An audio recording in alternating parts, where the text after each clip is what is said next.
We're learning more about the man accused of ambushing a Philadelphia police officer.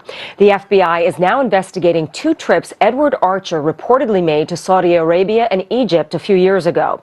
The suspect was nabbed shortly after firing his gun 13 times at Officer Jesse Hartnett as the cop sat in his patrol car. But Hartnett survived the Thursday night attack. Investigators tell us Archer used a gun stolen from an officer's home back in 2013.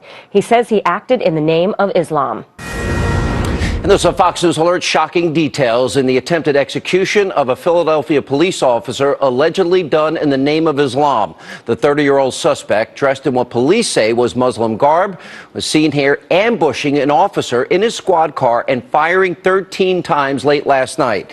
Now, the officer was shot 3 times in the arm, but was able to return fire and wound the suspect as he fled. Now, police described the incident and its possible motive in a disturbing press conference earlier today. Take a look at this. The manner that he did it, and it seemed he certainly was targeting police. It wasn't just targeting a motorist driving down the street. He knew who he was shooting at, and my God, I mean, the way he's got his arm inside that vehicle, I mean, he knew what he was doing. He was trying to assassinate this police officer. The weapon that this male used was a stolen police firearm. It was stolen back in October of 2013. It was reported. And that is one of the things that you absolutely regret the most when an officer's gun is stolen, that it is used against one of your own. Right away, he didn't have anything to say, but then he stated that he pledges his allegiance to Islamic State. He follows Allah, and that is the reason he was called upon to do this. But then he stated that he pledges his allegiance to Islamic State. He follows Allah, and that is the reason he was called upon to do this. According to him, he believed that the police defend laws that are contrary to the teachings of the Quran.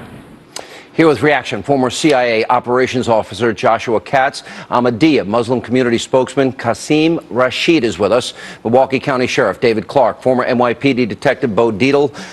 Let's first play for you the police scanner, the officer under fire. Listen to this. Shots fired! Get that scream! I'm shot! I'm bleeding heavily! All cars stand by. We have an officer shot 6-0 in Spruce. Repeating in the 18th district, assisting officer 6-0 in Spruce. We have an officer down.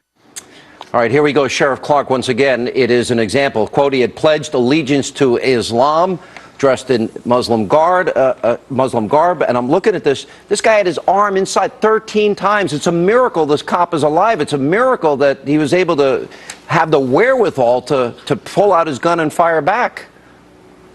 Chilling, Sean. You know, when you listen to this, it's just, I need America to pray for the speedy recovery of one of Philadelphia's finest. Look, President Obama's JV team has struck again. This is not the first time that Islamic terror or Islamic-inspired terror has struck at home here in the United States. This president is not only unwilling to face the fact that we are being targeted here on the homeland, he is incapable of protecting Americans. Yeah, I agree. Bo, you look at this. He has his arm inside the car. This is point-blank range, an assassination, an execution. The wherewithal of this officer under those circumstances, the fact that he survived and he shot this guy 3 times is a miracle. It's definitely a miracle. And again, I want to reiterate, my prayers go out. That was the most chilling sounds, because I've heard it a lot when I was on the police department of 1013's cop shot, and my hair just stands up. But I'm going to tell you something right. Radical Islam, in the name of Allah. Let's not hide what it is. This is not a country. It's not just ISIS. It's not Al-Qaeda. This is a way of thinking. They're going and they're lashing out at police officers because they are the authority part of the Western world, and the police are the ones that are up front, and the police are taking this, and this is just so horrific right now, and every cop out there has to be careful, keep your eyes around at all times, because this is beginning, because these psycho lone wolves are sitting home. We don't have to connect it to ISIS to be Islamic terrorism. But here's another issue. If this cop, here's the president with his big town hall on guns last night, which we'll talk about. If this cop didn't have a gun, he's dead. What a hero. He's done. What a hero for him to take being shot 3 times, shot at 13 times, have the fortitude of getting out of that car and shooting this dirty son of a gun. Sheriff, you agree with that? This cop's dead without a gun. He didn't have a weapon. He's finished. Oh, without a doubt. I mean, and that's the thing about the president. He'll find a way. He's probably huddling with his aides right now, trying to figure out how he can punish the gun owner, punish the American people, or try to blame the cops for what happened here. This has gone beyond, the things like we saw in San Bernardino, Chattanooga, Tennessee, Garland, Texas. We are under attack here in the United States, and it is time for the president to put down the ideology and put down all the other nonsense and start protecting Americans here at home. You know, Qasim, we have a president that said this is the JV team, that they're contained. President's wrong again. President gives a big town hall last night. Look what happened last night, right after the town hall. Sean, yeah. Well, Sean, thanks for having me on. And, the Ahmadiyya Muslim community extends our condolences to this officer and commend him for his courage. I got it, but it keeps happening. Christians, Muslims, but it keeps happening. Jews, it keeps happening in the name of Islam. It's happening, Sean. I think we agree on this. It's happening because of inconsistent Muslim leadership. Joshua Katz, what are we missing when a president of the United States can't come to terms with radical Islamic terrorism, denies its existence for the most part, won't say its name, in spite of all the information he has available to him? He talks about it being contained and the JV team, etc. How could he be so wrong? It's an absolute joke. And Sean, here is the message the president needs to send to the world, not only to ISIS, but extremists all over the world. As a former Army Ranger and CIA officer, listen, ISIS, we're going to come for you. We are going to roll over you in a way that you cannot possibly imagine.